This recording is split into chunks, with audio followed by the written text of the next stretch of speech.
അസ്സലാമു അലൈക്കും വറഹ്മത്തുള്ളാഹി. പ്രിയപ്പെട്ടവരെ, എന്തൊക്കെയുണ്ട് വിശേഷം? സുഖമല്ലേ? ഇന്ന് ഞാൻ ഈ വീഡിയോയിലെത്തിയിട്ടുള്ളത് ഇന്ന് ജൂൺ 13 വെള്ളിയാഴ്ച ചന്ദ്രിക ദിനപത്രത്തിൽ വന്ന ഒരു ലേഖനവുമായി ബന്ധപ്പെട്ടാണ്. ചന്ദ്രികയുടെ നിരീക്ഷണം പേജിൽ വളരെ കൃത്യമായി തന്നെ മൺമറഞ്ഞ മർഹൂം ഖായിദുൽ ഖൗം സയ്യിദ് അബ്ദുറഹ്മാൻ ബാഫഖി തങ്ങളെ അനുസ്മരിച്ചുകൊണ്ട് പ്രിയപ്പെട്ട TH ദാരിമി ഉസ്താദ് ഒരു ലേഖനം ഇന്ന് എഴുതിയിട്ടുണ്ട്. ഓർമ്മയിൽ ഇന്നും ബാഫഖി തങ്ങൾ എന്നൊരു ലേഖനം വെള്ളിത്തെളിച്ചം എന്ന പേജിൽ ഇന്ന് നിരീക്ഷണം പേജിൽ നമുക്ക് വന്നിട്ടുള്ള വളരെ കൃത്യമായി തന്നെ പ്രിയപ്പെട്ട മർഹൂം ഖായിദുൽ ഖൗം സയ്യിദ് അബ്ദുറഹ്മാൻ ബാഫഖി തങ്ങളെ ഓർത്തെടുത്തുകൊണ്ട് അദ്ദേഹം എഴുതിയ ലേഖനം വളരെ വിശദമായി തന്നെ തങ്ങളെക്കുറിച്ച് അദ്ദേഹം ഇതിൽ പ്രതിപാദിക്കുന്നുണ്ട്. നമുക്ക് ഓരോ നേതാക്കളെക്കുറിച്ചും നമ്മൾ മനസ്സ് തൊട്ട് അറിഞ്ഞിരിക്കുന്നതും നമുക്ക് അവരെക്കുറിച്ച് പഠിക്കുന്നതുമൊക്കെ ഒരു പ്രസ്ഥാന പ്രവർത്തകർ എന്നുള്ള നിലക്ക് നമുക്കൊക്കെ അത് നമ്മുടെ പ്രസ്ഥാനത്തിൻ്റെ മുന്നോട്ടുള്ള പ്രയാണത്തിൽ സംഘടനാ പ്രവർത്തനങ്ങളിൽ മുന്നോട്ടുള്ള പ്രസ്ഥാനത്തിൻ്റെ ആ ഒരു പ്രയാണത്തിലൊക്കെ ഏറെ ഗുണം ചെയ്യുമെന്ന കാര്യത്തിൽ സംശയമില്ല. ഓരോ മുസ്ലിം ലീഗ് പ്രവർത്തകനും മുൻകാല കഴിഞ്ഞ നേതാക്കളുടെ അവരുടെ ആ ഒരു ചരിത്രങ്ങൾ ഉൾക്കൊള്ളുമ്പോൾ തന്നെ നമ്മുടെ പ്രവർത്തനത്തിലും അതൊരു നമുക്കുള്ള ഒരു ആത്മാർത്ഥത നിറഞ്ഞ പ്രവർത്തനത്തിലും മറ്റുമൊക്കെ അതൊരു മുതൽക്കൂട്ടാവുമെന്ന കാര്യത്തിൽ സംശയമില്ല. മുൻകഴിഞ്ഞ ഓരോ നേതാക്കന്മാരും നമുക്കോരോ പാഠപുസ്തകങ്ങളിലെ ഓരോ പാഠമായിട്ടാണ് നമുക്കൊക്കെ അവരൊക്കെ നമ്മൾ കണക്കാക്കുന്നത്. അവരുടെയൊക്കെ ജീവിതപാതയിൽ അവരുടെ ജീവിതവും സമ്പത്തും എല്ലാം ഈ പ്രസ്ഥാനത്തിന് വേണ്ടി നീക്കിവെച്ച് ഒരു കാലഘട്ടത്തിലെ ഇതിഹാസ നായകന്മാരായി കടന്നുപോയ ഓരോ സമാദരണീയരായ നേതാക്കളാണ് നമുക്ക് മുന്നിലൂടെ കടന്നു പോയിട്ടുള്ളത്.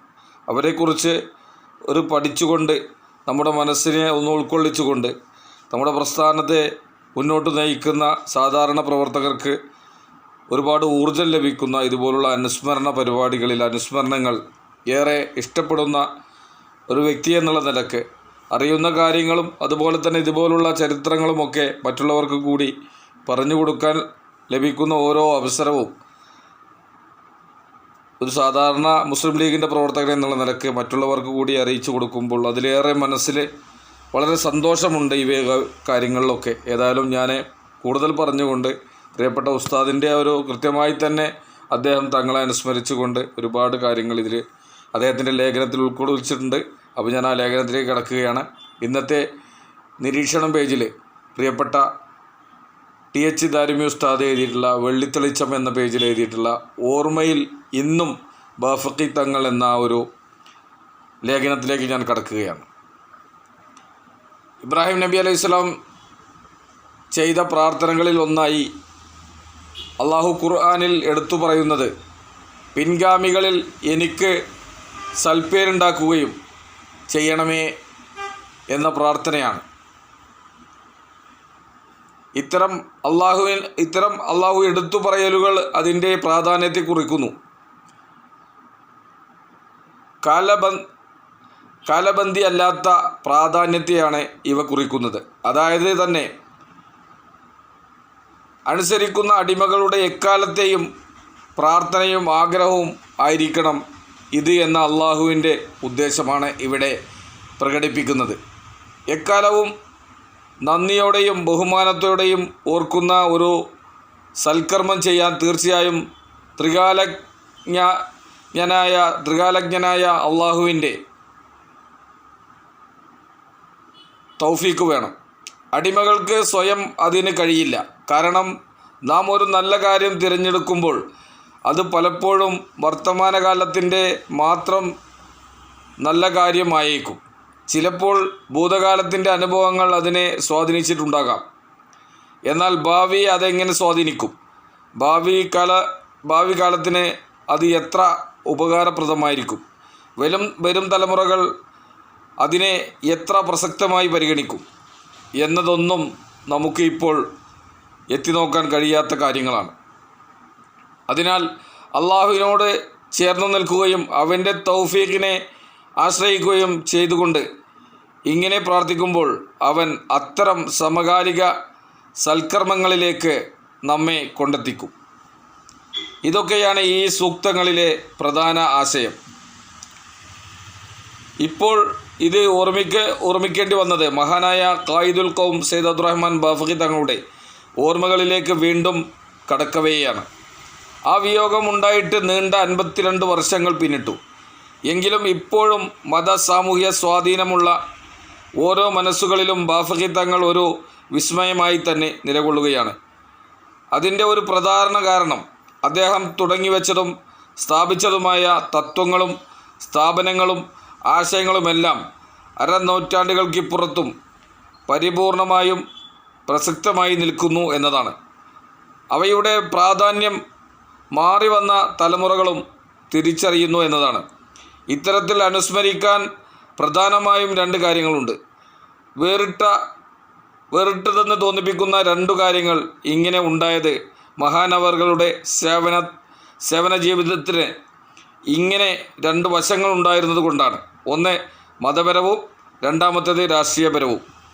മതപരമായ മേഖലയിൽ മഹാനവറുകളെ നിത്യ സ്മര്യനാക്കുന്ന പ്രധാന വിഷയം സമസ്ത കേരള ഇസ്ലാം മത വിദ്യാഭ്യാസ ബോർഡിൻ്റെ സംസ്ഥാന പദത്തിലേക്ക് നയിച്ച ഇടപെടലുകളാണ്. ചരിത്രപ്രസിദ്ധമായ 1945 കാര്യവട്ടം സമ്മേളനത്തിലെ തങ്ങളവറുകളുടെ ഒരു പ്രസംഗമാണ് ഇതിന് പ്രചോദനമായത്. പൊതുവിദ്യാഭ്യാസ സ്ഥാപനങ്ങളിലെ മതവിദ്യാഭ്യാസം ഗവൺമെൻറ് നിരോധിച്ച സമയത്തായിരുന്നു അത്. അതോടെ നാട്ടിൻപുറങ്ങളിലെ അപൂർവമായ ഒത്തുപള്ളി സംവിധാനത്തിലേക്ക് പല മതപ്രാഥമിക വിദ്യാഭ്യാസം ചുരുങ്ങുകയായിരുന്നു. ഇത് സമുദായത്തെ പ്രതികൂലമായി ബാധിച്ചേക്കും എന്ന് മനസ്സുകൊണ്ട് കണ്ടതും അതുകൊണ്ടുണ്ടാക്കിയ ആശങ്ക ആദ്യമായി തുറന്നു പറഞ്ഞതും മഹാനായ തങ്ങളായിരുന്നു. അതോടെ സമസ്തയുടെ നേതൃരംഗത്ത് സജീവമായി അദ്ദേഹം. ബാഫഖി തങ്ങൾ ഉന്നയിച്ച വിഷയം സമസ്ത ഗൗരവത്തോടെ പരിഗണിക്കുകയും ആവശ്യമായ ചർച്ചകൾ ആരംഭിക്കുകയും ചെയ്തു. അതിനെ തുടർന്നായിരുന്നു 1951 സമസ്ത കേരള ഇസ്ലാം മത വിദ്യാഭ്യാസ ബോർഡ് രൂപീകൃതമായത്. എക്കാലത്തും നന്ദിപൂർവ്വം ഓർമ്മിക്കാൻ വേണ്ട വളർച്ച കാലാകാലങ്ങളിൽ സമസ്ത വിദ്യാഭ്യാസ ബോർഡിനുണ്ടായി. മതം സ്വന്തം ചിലവിൽ പഠിപ്പിക്കേണ്ട സാഹചര്യം നിലവിലുള്ള മുസ്ലിം ന്യൂനപക്ഷങ്ങൾ താമസിക്കുന്ന ലോകത്ത് ഏത് ബഹുമത രാജ്യത്തും നിലവിലുള്ള മതപഠന സംവിധാനങ്ങളിൽ ഏറ്റവും വലുത് സമസ്ത കേരള ഇസ്ലാം മത വിദ്യാഭ്യാസ ബോർഡ് ആണ് എന്നത് മുസ്ലിം ലോകത്ത് അവിതർക്കിതമായ ഒരു വസ്തുതയാണ്. ഇതേ ശ്രേണിയിൽ എണ്ണാവുന്ന മറ്റൊന്നാണ് പട്ടിക്കാട് ജാമിയ നൂരിയ അറബിയയുടെ സംസ്ഥാപനവും. 1962 കേരളത്തിൽ ഒരു ഉന്നത മതബിരുദ സ്ഥാപനം സ്ഥാപിക്കാൻ സമസ്ത കേരള ജമിയത്തുൽ ഉലമ തീരുമാനമെടുത്തപ്പോൾ അതിൻ്റെ അധ്യക്ഷൻ പ്രിയപ്പെട്ട ബാഫഖി തങ്ങൾ തന്നെയായിരുന്നു. ആർക്കും അവിശ്വസനീയമായി തോന്നുമായിരുന്ന ബാഫഖി തങ്ങളുടെ ഒരു മോഹമായിരുന്നു 500 കുട്ടികൾ പഠിക്കുന്ന സ്ഥാപനമായി ജാമിയ വളരുക എന്നത്. അത് അനശ്രുതം വളർന്ന് ഇപ്പോൾ 1300 വിദ്യാർത്ഥികളും 5 ഡിപ്പാർട്ട്മെൻറ്റുകളും ബിരുദാനന്തര ബിരുദ ഗവേഷണ സംവിധാനവും ഉള്ള ഒരു സ്ഥാപനമായി മാറിയിരിക്കുന്നു. ബാഫഖി തങ്ങളുടെ സാന്നിധ്യം കാരണം വന്നുചേർന്ന ഐശ്വര്യമാണ് ഇവയെല്ലാം എന്ന് പറയാൻ ആത്മീയ രംഗത്തെ കൃത്യമായി ഗ്രഹിച്ച ഒരാൾക്കും ഒരു പ്രയാസവും ഉണ്ടാവില്ല. മതരംഗത്ത് ബാഫഖി തങ്ങളെ നിത്യ സ്മര്യനാക്കുന്ന നിരവധി വിഷയങ്ങൾ വേറെയുമുണ്ട്. 2 വലിയ ഉദാഹരണങ്ങൾ പറഞ്ഞു എന്ന് മാത്രം. രണ്ടാമത്തെ മേഖല രാഷ്ട്രീയമായിരുന്നു. ഒരു കോൺഗ്രസ്സുകാരനായി രാഷ്ട്രീയത്തിലേക്ക് കാലെടുത്തു വെച്ച തങ്ങൾ അതിവേഗം മുസ്ലിം ലീഗ് രാഷ്ട്രീയത്തിൻ്റെ വീതിയിൽ എത്തുകയായിരുന്നു. കോഴിക്കോട്ടെ മലബാർ മുസ്ലിം ലീഗ് ഘടകത്തിൽ നിന്ന് എല്ലാ ഘടകത്തിലേക്കും, ജില്ലാ ഘടകത്തിലേക്കും, കോഴിക്കോട്ടെ മലബാർ മുസ്ലിം ലീഗ് ഘടകത്തിൽ നിന്ന് ജില്ലാ ഘടകത്തിലേക്കും, സംസ്ഥാന ഘടകത്തിലേക്കും, അവസാനം ദേശീയ ഘടകത്തിലേക്കും അധ്യക്ഷ പദവിയിലേക്കും ഉയർന്നുകൊണ്ടായിരുന്നു തങ്ങളുടെ രാഷ്ട്രീയ ജീവിത രേഖ കടന്നുപോയത്. മുസ്ലിം ലീഗിനെ മുഖ്യധാരയിലേക്ക് കൊണ്ടുവരുന്നതിനും കേരളത്തിലെ രാഷ്ട്രീയത്തിന് സുരക്ഷിതമായൊരു ഭാവി കണ്ടെത്തുന്നതിനും പ്രിയപ്പെട്ട തങ്ങൾ നടത്തിയ നേതൃപരമായ ഇടപെടലുകൾ ഒരു കാലത്തിലും മറക്കാൻ കഴിയാത്തതാണ്. രാജ്യം വിഭജിക്കപ്പെട്ടുകൊണ്ട് സ്വതന്ത്രമായി എന്നതിനാലും വിഭജനത്തിലൂടെ ജനിച്ചത് മുസ്ലിം രാജ്യമായി പോയി എന്നതിനാലും ഇന്ത്യയിൽ ജീവിക്കുന്ന മുസ്ലിങ്ങളുടെ രാഷ്ട്രീയ അസ്തിത്വം ഭയചകിതമായിരുന്നു. മുസ്ലിങ്ങൾക്ക് രാഷ്ട്രീയ പാർട്ടി രൂപീകരിക്കാനുള്ള മനക്കരുത്ത് എല്ലാ അർത്ഥത്തിലും നഷ്ടപ്പെട്ടു പോയിരുന്നു. ആ സമയത്താണ് സർവേന്ത്യ ലീഗിനെ ഇന്ത്യൻ യൂണിയൻ പുനർജനിപ്പിക്കുക എന്ന ആശയവുമായി ഇന്ത്യൻ യൂണിയൻ മുസ്ലിം ലീഗ് സ്ഥാപിതമാകുന്നത്. രാജ്യത്തിൻ്റെ മറ്റു ഭാഗങ്ങളിൽ കാര്യമായി വളരാൻ പാർട്ടിക്ക് തുടക്കത്തിൽ കഴിഞ്ഞില്ലെങ്കിലും കേരളത്തിലും തമിഴ്നാട്ടിലും പാർട്ടി പിടിച്ചു നിന്നു. കേരളത്തിൽ മാത്രമായിരുന്നു ആ വളർച്ച തീർത്തും അഭിമാനകരമായി മാറിയത്. കാരണം ജനായത്ത സഭകളിൽ സ്വന്തം പ്രതിനിധികളെ എത്തിക്കാൻ മുസ്ലിം ലീഗിന് കഴിഞ്ഞു. ജനാധിപത്യ സഭകളിൽ സ്വന്തം പ്രതിനിധികളെ എത്തിക്കാൻ മുസ്ലിം ലീഗിന് കഴിഞ്ഞു. പൊതുവെ വിദ്വേഷത്തിന് വിധേയരാകുന്ന ഒരു ജനതയുടെ, പ്രത്യേകിച്ചും രാഷ്ട്രീയം വിജയിക്കുന്നതിന് വിഘാതമായ ഒരുപാട് ഘടകങ്ങൾ അന്നും കേരളത്തിൽ ഉണ്ടായിരുന്നു. അതിനെയെല്ലാം മറികടന്ന് പാർട്ടിയെ മുഖ്യധാരയിലേക്ക് എത്തിക്കാൻ ബാഫഖി തങ്ങളുടെ ശ്രദ്ധേയമായ നീക്കങ്ങൾ വഴി കഴിഞ്ഞു. പിന്നീട് പലരും തെറ്റിദ്ധരിക്കുകയും ദുർവ്യാഖ്യാനം ചെയ്യുകയും ചെയ്തു.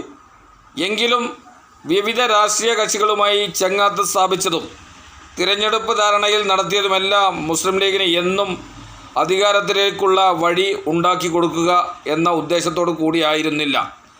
മറിച്ച് മുസ്ലിം ലീഗ് എന്ന പാർട്ടി കേരളത്തിലെ പാർട്ടികൾക്കിടയിലുള്ള ഒരു പാർട്ടിയാണ് എന്ന അംഗീകാരം വാങ്ങിക്കാനും മുസ്ലിങ്ങളുടെ രാഷ്ട്രീയ ചിന്തയ്ക്ക് ഒരു അസ്തിത്വം സ്ഥാപിച്ചെടുക്കാനും വേണ്ടി കൂടിയായിരുന്നു. ഇത് മറ്റൊരു നേട്ടം കൂടി കേരള രാഷ്ട്രീയത്തിന് നേടിത്തന്നു. അത് മുന്നണി രാഷ്ട്രീയം എന്ന രീതിയിലായിരുന്നു. വലിയ വായിൽ പലതും വിളിച്ചു പറയാൻ പലരും ഉണ്ടെങ്കിലും ആർക്കും എവിടെയും ഒറ്റയ്ക്ക് തിരഞ്ഞെടുപ്പിനെ നേരിടാനോ ഭരണകൂടം ഉണ്ടാക്കാനോ കഴിയാത്ത ഒരവസ്ഥയിലേക്ക് സമൂഹത്തിൻ്റെ പൊതു രാഷ്ട്രീയ ബോധം വളർന്നു വരുന്നത് കണ്ട ബാഫഖി തങ്ങളായിരുന്നു മുന്നണി രാഷ്ട്രീയം എന്ന ആശയത്തിൻ്റെ സാക്ഷാൽ കേരളത്തിൻ്റെ ഉപജ്ഞാതാവ്. മുന്നണി രാഷ്ട്രീയം എന്ന അദ്ദേഹത്തിൻ്റെ ആശയം ഇന്നും ഇങ്ങനെ പോവുകയാണ് എങ്കിൽ എന്നും പ്രസക്തമാണ്. അതുകൊണ്ട് കേരളവും രാഷ്ട്രീയവും ഉള്ള കാലമെല്ലാം ബാഫഖി തങ്ങൾ ഓർമ്മകളിൽ ഇങ്ങനെ പച്ചച്ചു നിൽക്കുക തന്നെ ചെയ്യും. മർഹൂം ബാഫഖി തങ്ങൾ നിത്യ സ്മരണയിലായിരിക്കുന്നതിൻ്റെ കാര്യകാരണങ്ങളിൽ രണ്ടെണ്ണമാണ് ചൂണ്ടിക്കാണിച്ചത്. ഇങ്ങനെയൊരു വ്യക്തിത്വം മഹാനവറുകളിൽ രൂപപ്പെടാൻ പ്രധാനമായും സ്വാധീനിച്ച ഘടകം ആത്മീയത തന്നെയാണ്. തലപ്പാവും താടിയും ആത്മീയ വേഷങ്ങളും ഇല്ലാതെ ആരും അദ്ദേഹത്തെ കണ്ടിട്ടുണ്ടാവില്ല. വേഷത്തിലും വിധാനത്തിലും ഉള്ള ഒരു തീവ്ര നിഷ്കർഷ ജീവിത ചിട്ടകളിലും ഉണ്ടായിരുന്നു. നമസ്കാരത്തിൻ്റെ കാര്യത്തിൽ ഒരു വീഴ്ചയും അദ്ദേഹത്തിന് അറിഞ്ഞുകൊണ്ട് ഉണ്ടാകുമായിരുന്നില്ല. വിശ്വാസിയുടെ ജീവിതം ശരിയായ പദത്തിലേക്ക് കടക്കുന്നതും അതിൽ തന്നെ നിലനിൽക്കുന്നതും വിലയിരുത്താനുള്ള മാനദണ്ഡം 5 നേരത്തെ നമസ്കാരമാണ്. 5 നേരത്തെ നമസ്കാരത്തെ ജാഗ്രതയോടെയും ഗൗരവത്തോടെയും സമീപിക്കുന്ന ഏത് വിശ്വാസിയുടെയും ജീവിതം അനുഗ്രഹീതമായിരിക്കും. അയാളുടെ സമീപനങ്ങൾ, ഇടപെടലുകൾ തുടങ്ങിയവയിൽ എല്ലാം ഒരു സ്വീകാര്യത ഉണ്ടായിരിക്കും. വെറുമൊരു രാഷ്ട്രീയക്കാരനായി പ്രവർത്തിക്കുമ്പോൾ പോലും ഒരു നമസ്കാരം അതിൻ്റെ ആദ്യ സമയത്തിൽ നിന്ന് തെറ്റുകയോ നീട്ടിവെക്കുകയോ ചെയ്തതായി ബാഫഖി തങ്ങളുടെ ജീവിതത്തിൽ കണ്ട ഒരാൾക്കും പറയാൻ കഴിയില്ല. അത് മഹാനവറുകളുടെ ജീവിത ശൈലിയെയും സാരമായി ബാധിച്ചു. ഏത് വിഷയവും ഏതൊരാളോടും പുഞ്ചിരിച്ച് ചർച്ച ചെയ്യാനും കൈകാര്യം ചെയ്യാനും ഒരു പ്രത്യേക കഴിവ് അദ്ദേഹത്തിനുണ്ടായിരുന്നു. ശത്രുക്കൾ പോലും ആത്മാർത്ഥമായി അംഗീകരിക്കുകയും സ്നേഹിക്കുകയും ചെയ്തിരുന്നു. അദ്ദേഹത്തിൻ്റെ ജീവിതപാതയിൽ പലപ്പോഴും പ്രശ്നം സൃഷ്ടിക്കും എന്ന് കരുതിയിരുന്നത് സമുദായത്തിൻ്റെ അകത്തു തന്നെ സജീവമായി ഉണ്ടായിരുന്ന വിവിധ ചിന്താധാരകളിൽ നിന്നായിരുന്നു. പല കാരണങ്ങളാലും ബാഫഖി തങ്ങൾ എന്ന വ്യക്തിയോട് ഒത്തുപോകാൻ കഴിയാത്ത വിഭാഗങ്ങൾ പോലും അദ്ദേഹത്തെ മനസ്സാ അംഗീകരിച്ച നിരവധി സാക്ഷ്യങ്ങളുണ്ട്. അത്തരം വിയോജിപ്പിൻ്റെ വക്താക്കളുടെ ഇടയിലേക്ക് പതിവ് പുഞ്ചിരിയുമായി കടന്നു ചെല്ലുമ്പോൾ അവരെല്ലാം മാറി നിൽക്കുന്നതിന് പകരം പിന്നിൽ അണിനിരന്ന് ആമീൻ പറയുന്നതാണ് കേരളം കണ്ടത്. ഒരു തികഞ്ഞ കച്ചവടക്കാരനിൽ നിന്ന് വഴിമാറിയതാണ് അദ്ദേഹം നിത്യ സ്മര്യതയുടെ ഈ വീതിയിലേക്ക് എത്തിച്ചേരുന്നത് എന്നതോടുകൂടി ചേർത്ത് വായിക്കുമ്പോൾ അള്ളാഹു അദ്ദേഹത്തിന് നൽകിയ അഭീഷ്ടവും അനുഗ്രഹവും എത്ര ആഴമുള്ളതായിരുന്നു എന്ന് കാണാം. അതിനർത്ഥം അള്ളാഹു അദ്ദേഹത്തിൻ്റെ സേവനങ്ങൾക്ക് നിത്യസ്മരണ നൽകുന്ന വേദികളിലേക്ക് പറിച്ചു നടുകയും തിരിച്ചുവിടുകയുമായിരുന്നു എന്നതാണ്. അള്ളാഹു ഇങ്ങനെ ചെയ്യാറുള്ളത് തനിക്ക് ഏറ്റവും ഇഷ്ടപ്പെട്ട അടിമകളോടാണ്. മുസ്ലിം സമൂഹത്തിൽ ആത്മനിബദ്ധമായ ജീവിതത്തിലെ പ്രസക്തി സ്വന്തം ജീവിതം കൊണ്ട് വരച്ച് വെക്കുകയും ബഹുസ്വര സമൂഹത്തിൽ പ്രായോഗിക രാഷ്ട്രീയത്തിൻ്റെ നീതി സമർപ്പിക്കുകയും ചെയ്ത ബാഫഖി തങ്ങളുടെ വിയോഗത്തിൽ ഓർമ്മകളുമായാണ് ഓരോ ദുൽഹജ്ജ് മാസവും കടന്നു പോകുന്നത്. ഹിജ്റ 1392 ഹജ്ജ് കാലത്ത് 1973 ജനുവരി 19 മക്കയിൽ മഹാനവറുകളുടെ വഫാത്ത്. മക്കയിൽ മാതാവ് ഖദീജ ബീവിയുടെ ചാരത്തായി ജന്നത്തുൽ മുഅല്ലയിൽ ആണ് അന്ത്യവിശ്രമം കൊള്ളുന്നത്. പ്രിയപ്പെട്ട മർഹൂം ഖായിദുൽ ഖൗം സയ്യിദ് അബ്ദുറഹ്മാൻ ബാഫഖി തങ്ങളെക്കുറിച്ച് വളരെ കൃത്യമായി തന്നെ അദ്ദേഹത്തിനെക്കുറിച്ച് ഒരു അനുസ്മരണം വെള്ളിത്തെളിച്ചം എന്ന അദ്ദേഹത്തിൻ്റെ TH ദാരിമി ഉസ്താദിൻ്റെ ആ ഒരു ലേഖനത്തിൽ ഓർമ്മയിൽ ഇന്നും ബാഫഖി തങ്ങൾ എന്ന കൃത്യമായി തന്നെ പറഞ്ഞ് തങ്ങളെക്കുറിച്ച് കുറച്ച് കാര്യങ്ങൾ മാത്രമാണ് അദ്ദേഹം ഇവിടെ സൂചിപ്പിച്ചത്. ഇനിയും ഒരുപാട് കാര്യങ്ങൾ പ്രിയപ്പെട്ട ബാഫഖി തങ്ങളെക്കുറിച്ച് നമുക്ക് കേട്ടറിവുണ്ട്. നമുക്ക് ചരിത്ര പഠനങ്ങളിലൂടെ, നമ്മൾ വായിച്ച പുസ്തകങ്ങളിലൂടെ, നമ്മൾ കണ്ട സോഷ്യൽ മാധ്യമങ്ങളിലൂടെ, പത്രത്താളുകളിലൂടെ ഇനിയും ഖായിദുൽ ഖൗം സയ്യിദ് അബ്ദുറഹ്മാൻ ബാഫഖി തങ്ങളെക്കുറിച്ച് ഒരുപാട് നമുക്കെല്ലാം കണ്ടറിവുമുണ്ട്. പുതുതലമുറയ്ക്ക് ഇനി ഈ വർത്തമാനകാലത്ത് നമ്മുടെ ഇടയിൽ പ്രത്യേകിച്ച് മുസ്ലിം സ്റ്റുഡൻറ്റ് ഫെഡറേഷൻ MSF തലം തൊട്ട് ഹരിത തൊട്ട് കടന്നു വരുന്ന പ്രിയപ്പെട്ട വിദ്യാർത്ഥികൾക്കും അതോടൊപ്പം തന്നെ മുസ്ലിം യൂത്ത് ലീഗ് പോലുള്ള യുവാക്കൾക്ക്, ഹരിത പോലുള്ള യുവാക്കൾക്ക്, മുസ്ലിം യൂത്ത് ലീഗിൻ്റെ കരുത്തരായ ചെറുപ്പക്കാർക്ക്, അതോടൊപ്പം തന്നെ സാധാരണക്കാർക്ക് ഒക്കെ പഠനോർഹമായ ഇതുപോലുള്ള ചരിത്ര സംഭാവനകൾ, ഇതുപോലുള്ള ചരിത്രങ്ങൾ, ഓരോ മഹാന്മാരെ കുറിച്ചുള്ള ഓരോ ചരിത്രങ്ങൾ ഇതൊക്കെ കേട്ടറിഞ്ഞ് ഒന്നുകൂടി ഊർജ്ജസ്വലമായി പ്രസ്ഥാനത്തെ അറിയുന്നതിനും പ്രസ്ഥാനത്തെ മുന്നോട്ട് നയിക്കുന്നതിനുമൊക്കെ ഇതൊരു കാരണമാകട്ടെ, ഇതൊരു പ്രചോദനമാകട്ടെ എന്നുകൂടി കരുതിയാണ് നമ്മളെപ്പോലുള്ളവർ ഇതുപോലുള്ള ചരിത്രങ്ങൾ നിങ്ങളുടെ മുന്നിലേക്ക് എത്തിക്കുന്നത്. എല്ലാവരും ഇതുപോലുള്ള ചരിത്രങ്ങൾ കേൾക്കാൻ സമയം കണ്ടെത്തി നിങ്ങളുടെയൊക്കെ ജീവിതത്തിൽ ഇതിൽ കഴിയാവുന്ന കാര്യങ്ങളൊക്കെ ഭാവക്കാക്കാനും ഇതിലൊക്കെ മാതൃകയായി നമ്മൾക്കും ജീവിതത്തിലൂടെ കടന്നു പോകാനും, ഇവരോടൊപ്പം എത്തില്ലെങ്കിലും, ഇതുപോലുള്ള മഹാന്മാരോടൊപ്പം നമ്മൾ എത്തില്ലെങ്കിലും അവർ കാണിച്ചു തന്ന പാന്താവിലൂടെ നമ്മളാൽ കഴിയുന്ന രീതിയിൽ മുന്നോട്ട് പോകാനും പടച്ച തമ്പുരാൻ അല്ലാഹു റബ്ബുൽ ഇസ്സത്ത് നമുക്ക് തൗഫീഖ് നൽകട്ടെ. ആമീൻ എന്ന് ദുആ ചെയ്യുന്നതോടൊപ്പം തന്നെ ഇതിൽ കൃത്യമായി പ്രതിപാദിച്ചിട്ടുള്ള സമസ്ത കേരള ജമിയത്തുൽ ഉലമയും മുസ്ലിം ലീഗും ഒരു നാണയത്തിൻ്റെ ഇരുവശങ്ങളായി എന്നും ഖിയാമത്ത് നാൾ വരെ അണിനിരന്ന് ഈ സമുദായത്തെ സേവിക്കാനും ഈ പ്രസ്ഥാനത്തെ മുന്നോട്ട് നയിക്കാനും എല്ലാ നേതാക്കൾക്കും, പണ്ഡിതന്മാർക്കും, രാഷ്ട്രീയ നേതാക്കൾക്കും, നമ്മുടെ പ്രസ്ഥാനത്തിൻ്റെ മുന്നിലുള്ള പണക്കാട് കുടുംബത്തെ പോലുള്ള നേതാക്കളുടെ പിന്നിൽ അണിനിറഞ്ഞ് മുന്നോട്ട് പോകാനും എല്ലാവർക്കും അള്ളാഹു നമുക്ക് തൗഫീക്ക് നൽകട്ടെ എന്ന് ആത്മാർത്ഥമായി ദുആ ചെയ്തുകൊണ്ട് ആമീൻ എന്ന് പ്രാർത്ഥിച്ചുകൊണ്ട് ഞാൻ എൻ്റെ വാക്കുകൾ അവസാനിപ്പിക്കുകയാണ്. എല്ലാവർക്കും ഒരിക്കൽ കൂടി നല്ലൊരു പ്രിയപ്പെട്ട തങ്ങളെക്കുറിച്ചുള്ള കുറച്ച് വാക്കുകൾ നിങ്ങൾക്ക് മുൻപിൽ എത്തിക്കാൻ കഴിഞ്ഞതിലുള്ള സന്തോഷം ഒരിക്കൽ കൂടി അറിയിച്ചുകൊണ്ട് നിർത്തുന്നു. നന്ദി, നമസ്കാരം. അസ്സലാമു അലൈക്കും വറഹ്മത്തുള്ളാഹി തആല വബറകാതുഹു.